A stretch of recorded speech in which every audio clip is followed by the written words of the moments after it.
Actor and activist George Takei, who is a former prisoner at an internment camp for Japanese Americans, said he has no words for federal government plans to establish an immigrant detainment center just miles from where he was imprisoned during World War II.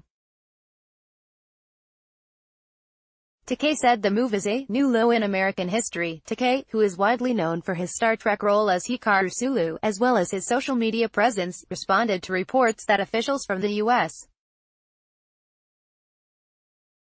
Department of Health and Human Services were in Arkansas Thursday scouting government-owned facilities as potential detainment centers for migrant children.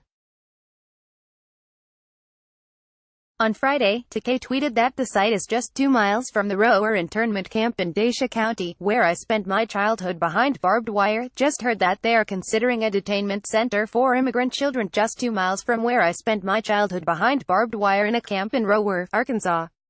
I have no words. https://t.co/8newmex7k, George Takei, at George Takei, June 22, 2018. Takei told CNN Sunday that Trump's now reversed zero-tolerance immigration policy that separates children is a new low he regards as even more inhumane than the illegal detainments during World War II. It is repeating itself, but it has gone to a new low with Donald Trump. When we were incarcerated, our families were intact. My parents were with me, Takei continued, but in this case, it's come to a chilling low, where babies are torn away from their mothers and placed in separate internment camps. And now that Donald Trump has rescinded his zero-tolerance policy, the children are being scattered throughout the country, making it even more complicated to reunite the families. So this is a new low in American history. Actor and activist George Takei, who is a former prisoner at an internment camp for Japanese Americans, said he has no words for federal government plans to establish an immigrant detainment center just miles from where he was imprisoned during World War II.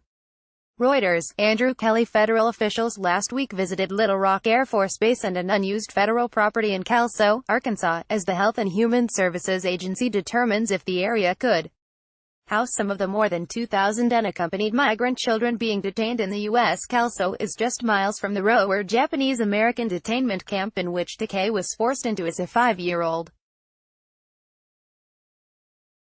He was later taken to Tule Lake Segregation Center in Northern California. Keep up with this story and more by subscribing now. The legal displacement of the primarily West Coast Japanese Americans is widely regarded by historians as one of America's most egregious civil rights violations. Takei was one of an estimated 110,000 people of Japanese descent who were rounded up during World War II between 1942 and 1945 after President Franklin Roosevelt issued Executive Order 9066. The U.S. did not formally apologize until 1988, when President Ronald Reagan signed the Civil Liberties Act to offer financial compensation and an apology to the hundreds of thousands of families who were incarcerated. In April, Takei told an audience at the Mugi, Arkansas, Japanese American Internment Museum that his experience was degrading and humiliating. Takei reiterated that the museum stands as a way to stay vigilant in remembering the detainment so history doesn't repeat itself. Last week, former First Lady Laura Bush said today's child detainment camps are eerily reminiscent of the camps opened for Japanese Americans in the wake of the Pearl Harbor attack and widespread anti-Japanese incidents during the war. Our government should not be in the business of warehousing children in converted box stores or making plans to place them in tent cities in the desert outside of El Paso, wrote Bush. These images are eerily reminiscent of the Japanese American internment camps of World War II, now considered to have been one of the most shameful episodes in U.S. history. We also know that this treatment inflicts trauma. Interned Japanese have been 2 times as likely to suffer cardiovascular disease or die prematurely than those who were not interned.